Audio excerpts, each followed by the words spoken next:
Oh la la la la, c'est dimanche. Oh la la la la, oh la la la la, non. Oh la la la la, oh la la, c'est dimanche. Oh la la la la, oh la la la la, oh la la la la. La semaine est finie.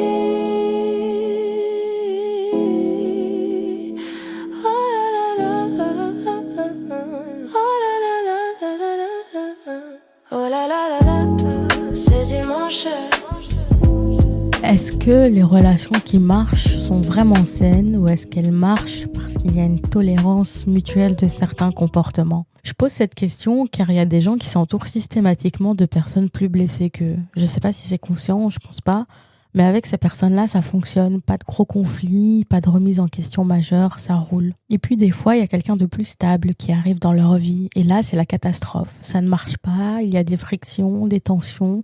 Et la conclusion arrive vite. Cette personne est toxique. Mais je me demande, est-ce qu'elle est vraiment toxique ou est-ce qu'elle refuse juste de rentrer dans une certaine dynamique ? Parce que si toutes tes relations faciles sont avec des gens très blessés et que tes relations difficiles sont avec des gens plus sains, peut-être qu'il y a quelque chose à regarder. Il y a quelque chose de profondément confortable avec les gens qui ont les mêmes blessures que toi. Tu arrives en retard, eux aussi, personne ne dit rien. Tu réponds pas aux messages, ils font pareil. Tu monopolises la conversation, eux aussi. Et ça crée cette impression d'être accepté sans jugement, tel que tu es. Sauf que, imagine que tu es très égocentrique dans les conversations. Tu parles beaucoup de toi, tu ramènes tout à toi. Si tu es entouré de gens qui font pareil, personne ne remarque. Vous avez des conversations où chacun attend son tour pour parler de soi et ça fonctionne. Et tu penses que c'est comme ça les relations. Sauf qu'un jour, tu rencontres quelqu'un qui écoute vraiment, qui pose des questions, qui s'intéresse, qui retient ce que tu dis. Et toi, tu continues. Tu parles de toi, tu ramènes tout à toi et à un moment donné, cette personne-là te dit « j'ai l'impression que tu ne m'écoutes pas vraiment ». Et là, tu te sens agressé. Cette personne est toxique. Mes autres amis ne disent jamais ça. Exactement. Tes autres amis ne te disent jamais ça. Mais est-ce que c'est parce que le comportement n'existe pas ou c'est parce qu'ils font pareil ? Si tu es entouré uniquement de personnes blessées, je pense que tu n'as aucun point de référence pour savoir à quoi ressemble quelqu'un de sain.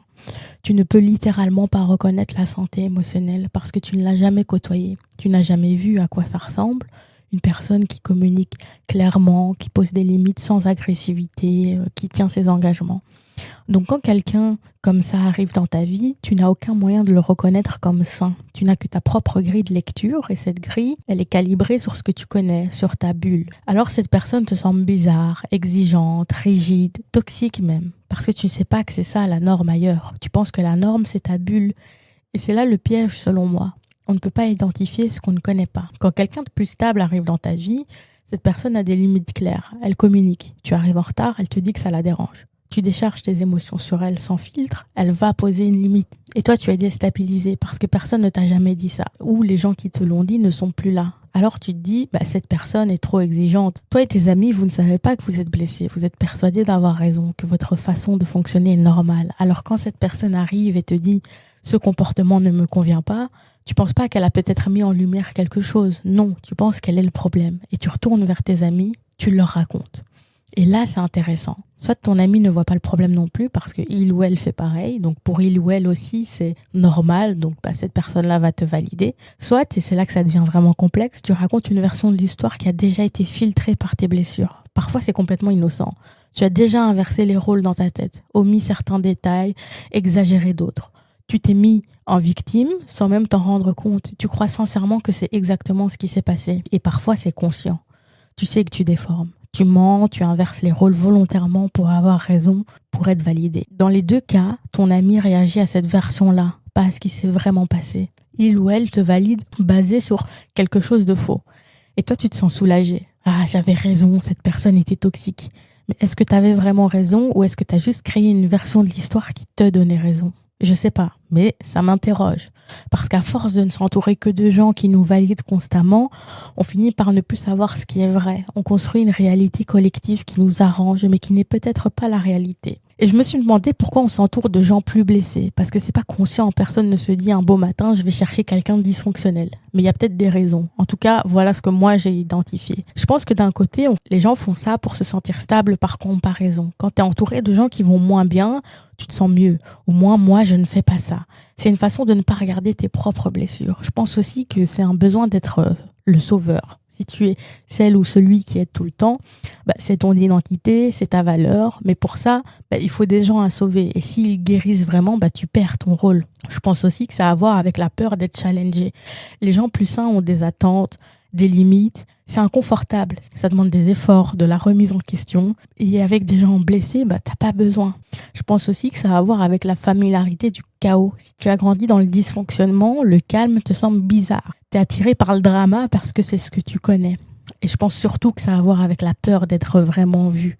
Les gens très blessés sont tellement absorbés par leurs propres blessures qu'ils ne voient pas vraiment les tiennes. Le vrai danger, je pense, c'est la normalisation. Quand tu es entouré uniquement de gens qui ont les mêmes dysfonctionnements, tu finis par penser que c'est comme ça la vie. Tout le monde arrive en retard, tout le monde ghost, etc.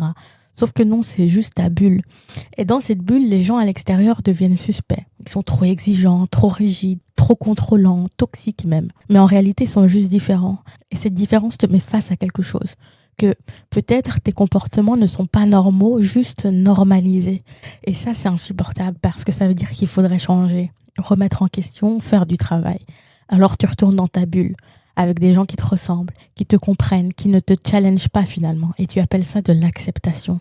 Mais c'est peut-être juste de la stagnation collective. Et si elle avait raison, parce que je pense qu'il y a une petite voix qui te le dit déjà, qui sait, qui sent. Au moment même où tu racontes l'histoire à tes amis, il y a ces petites voix qui murmurent « Mais attends, tu racontes pas tout ? Tu sais que c'est pas exactement comme ça que ça s'est passé. » Quand tes amis te valident en disant « Effectivement, cette personne est toxique », il y a cette petite voix qui te dit « Mais en vrai, cette personne n'a fait que poser une limite et moi, je l'ai pas supportée. » Quand tu te répètes pour la 10e fois « J'avais raison de couper », il y a cette petite voix qui insiste. Mais pourquoi tu as besoin de te le répéter autant alors ? Cette voix, elle est là, tu la connais, elle te dérange, alors tu montes le volume autour d'elle. Tu cherches plus de validation, tu racontes l'histoire encore et encore pour la faire taire. Mais elle ne part pas et elle ne partira pas. Parce qu'au fond, tu sais que ce que tu appelles toxique est peut-être juste sain. Tu sais que ce que tu appelles exigeant est peut-être juste normal. Tu sais que cette personne n'a fait que refuser d'entrer dans ta dynamique. Mais reconnaître ça, qu'est-ce que ça veut dire ? Ça voudrait dire que tu as tort, que tu as des comportements problématiques, que tu as fait partir quelqu'un qui était peut-être bon pour toi, que tous tes amis qui t'ont validé se trompent aussi, que ta bulle entière repose sur quelque chose de faux. C'est vertigineux, c'est terrifiant. Alors tu étouffes la voix, tu la noies sous la validation collective. Tu te convaincs encore plus fort. Non, c'était cette personne-là, c'était vraiment cette personne-là le problème. Mais la voix revient la nuit, dans les moments de silence, quand tu es seul. Et si elle avait raison ? Et là, qu'est-ce que tu fais ? Tu retournes chercher validation ? Tu te racontes l'histoire encore une fois ? Tu te répètes que tu as bien fait ? Ou tu t'assis enfin avec cette voix et tu l'écoutes vraiment ? Parce que cette voix, elle n'est pas là pour te détruire. Elle est là pour te montrer quelque chose que tu refuses de voir. Et si cette personne est partie de ta vie, cette voix, elle te dit quoi ? Qu'elle était toxique ? Vraiment ? Ou qu'il y a un pattern qui te suit ?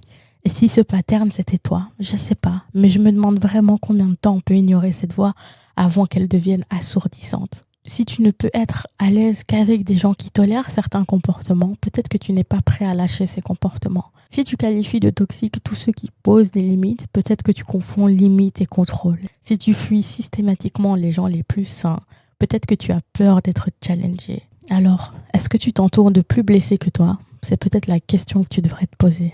Bref. Bon dimanche. Oh là là là là, c'est dimanche. Oh là là là là.